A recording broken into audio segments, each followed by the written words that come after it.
Hey guys, it's Misha and welcome back to my channel. So we've made a lot of progress in kid shows in terms of LGBTQ representation over the years, especially Disney's not-so-secret woke agenda. Leadership over there has been so welcoming to my not at all secret gay agenda. Wherever I could, just basically adding queerness. It's been great, but what we've really lacked is representation for all of the non-binary bison out there. I mean, I can't be the only one that's been waiting on the edge of my seat for this. We needed an animated bison in a kid's show questioning its gender identity, and our prayers have been answered. But before we keep talking about this, please make sure you hit that subscribe button and the notification bell so you don't miss my videos. Okay, so in the Netflix series Ridley Jones, which is an animated series made for preschoolers, there's a character named Fred who is a bison and who recently came out as non-binary. Now please keep in mind, this is a show made for children 6 and under. The name Fred.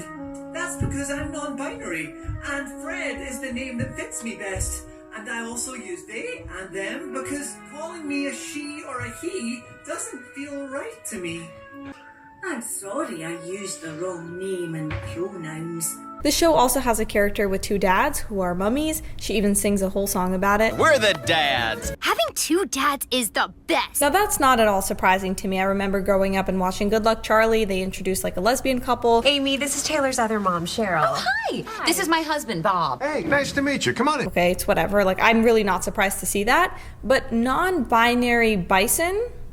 I guess even after watching all of these videos and all of the new woke, kids shows and movies that are coming out, I can still be surprised. I didn't think that children need to be taught about non-binary bison. I really didn't. But let's take a look at this article that I found from the LA Times. It reads, Fred is groundbreaking too. Voiced by non-binary actor Iris Menas, the bison is the first non-binary series regular on a preschool television program. Oh, thank God. Thank God. This is exactly what children need to learn when they are young and malleable and soak up new ideas like a sponge, right? They need to be taught that you can be neither a boy or a girl, just like Fred the Bison. Now, when you look up Iris, it says that her pronouns are Z, her. I mean, did we expect anything else? Imagine if you look up this actor and it said she, her. Like they use normal pronouns. No, of course not. And this isn't even the first non-binary character that she voiced for a kid's show. I just learned that from Madagascar A Little Wild, Odie the Okapi is the first non-binary character in the series. Great! It doesn't matter what we are, as long as we're proud of who we are. This character is exploring themselves in this way, and it's not, they don't arrive somewhere, right, where they know exactly who they are and what label is what, but they know how they feel. And I think, and I kind of feel like every animal and no animal at the same time. So in celebration of who I am, that just like really gives me the full body chills, just to be able to celebrate who I am and spread that with fellow queer people, fellow trans people, fellow non-binary people. And I finally landed just in the last few months really on Z here and they them pronouns. And Z here pronouns are neo-pronouns. So she uses neo-pronouns. Okay. Let's keep reading, shall we? For executive producer and creator Chris Nee, telling this story is very personal. In creating the character Fred, I was very aware that we were in a moment where the trans and gender fluid and non-binary community was in as much direct threat and conversation as I was coming out as gay in 1988. That doesn't mean the struggle is over though. We still need much more of the full intersectional representation of the full queer community across children's programming. Yes, more of this. Fantastic. Making sure we show queer people from every walk of life, all races and gender identities and abilities and nationalities and body types and immigrant status and everything. I'm really glad that they mentioned this because I was wondering why they didn't include an obese, transgender African-American bison in a wheelchair who could also come out as, talk about his polyamorous relationship with a pansexual chicken. Why not? More inclusion. I think it's a good idea. Nee engages in the opposite of colorblind acting to ensure that the performers match the characters they play on screen. To Menas, who uses ze, her pronouns, this casting protocol is of profound importance. I have worked with trans youth groups, Mina says, and the most common thing I hear from the kids is, I didn't know trans adults existed. To see a real live non-binary trans person behind the voice of Fred has a life-changing impact on those children. I'm sure it does. And that's precisely the goal, to target children, to brainwash them with this gender ideology, into this non-binary nonsense, into this fantasy that could lead them down the path of puberty blockers, and then hormones, and then surgery. Having an animated animal be the non-binary character opens up the teachable moment. We all as humans have preconceived ideas of what gender is, and what gender looks like. Mina says, I think it's a really interesting tool to use an animal because we have nothing to project on an animal in terms of gender. You can't know what gender an animal is by looking at it. So has this person ever seen an animal? Have they ever been around an animal? It's actually very easy to tell what an animal's gender is.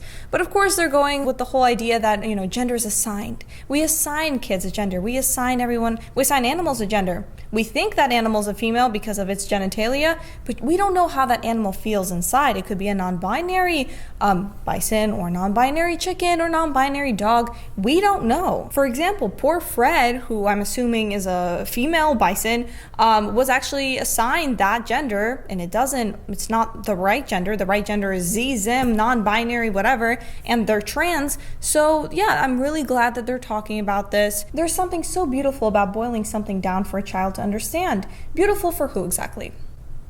Beautiful for who? For Big Pharma, that's for sure. Because if you start raising a generation of children who then need puberty blockers because they're being taught that they're neither a boy or a girl, and then they have to go on hormones and rely on that for the rest of their life, who do you think is getting the money? It's important to reach children during these formative years, says Christy Waterman, a professor of early childhood education at Pacific Oaks College in Pasadena. Children are just little scientists. From the moment children will know. According to you, they're not scientists because they completely reject the idea that sex is a thing, that gender is a thing. Instead, we have to say, gender is a social construct. Gender is whatever you feel you are inside. And we don't know what the gender of that animal is. Gender is not even a thing. That's what they're teaching. Children are not little scientists. To them, children are just little sheep that they can indoctrinate with all of this woke crap. Okay. From the moment children are born, they're gathering data. They're gathering information just to make sense of the world. We don't always do the best job of establishing that different doesn't mean bad. It just means different.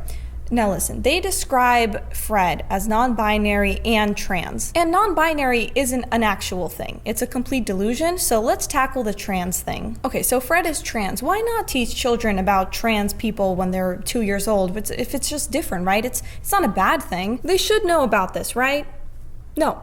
Wrong. It is not good to have a mental illness. Gender dysphoria is just that. And those that have it have a much higher risk of suicide, even as society is becoming more accepting, more now than ever before. Yet the suicide rate isn't decreasing. It's an illness which leads people that have it down the path of, taking hormones, getting surgeries that can cause a lot of health issues. I'll just read you a few. Infertility, increased risk of cancer, especially breast cancer, scars, infection, and the list goes on and on and on. It's not good to have this. And a very small amount of people actually have this illness and then choose to transition and live their life, presenting as the opposite sex. As adults, they make that decision. Children cannot fully understand what being trans really is unless you want to talk to them about all of this. But no, instead we're only going to show children the flowers and sunshine part of being trans and Fred getting applauded and showered with affection after coming out. Meanwhile, these toddlers who are watching this still believe in the tooth fairy, they still believe in monsters, and they of course will believe that you can be non-binary. And it's not just kids shows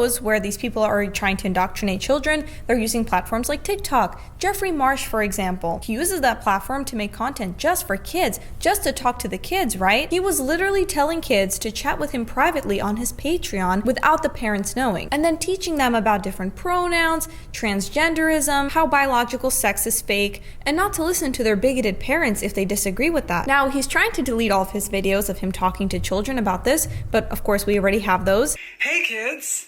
I want to talk to the kids. Hi, kids. Hey, kids. So yeah, there's a lot of videos of them addressing kids. Your parents screwed up. That's why I made a Patreon. So you want to talk to kids whose parents have screwed up? Why? Why you want to talk to these particular kids? So that we could talk about it. So that we could connect in a way that has more privacy. So that we could talk to each other in a way that's more open and stuff that we wouldn't share like in the comments of a video like this. I think you're worthy.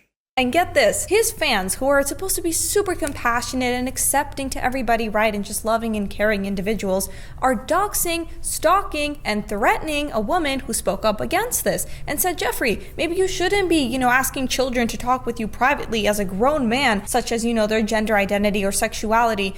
That's kind of weird, Jeffrey. Why are you doing that? So this woman asked the question, and she got death threats from these very loving and compassionate fans. They started stalking her and her children, and even posted a photo of her without her hijab on that they found from years ago. So, they say that they respect everyone, they respect their religion. Meanwhile, this is the behavior when someone questions their ideology. They are exposing themselves for who they really are, which is just a bunch of sad, hateful people who are actually very, very mentally ill. Oh, I just got an email saying, pretty much a threat, saying they know where I live.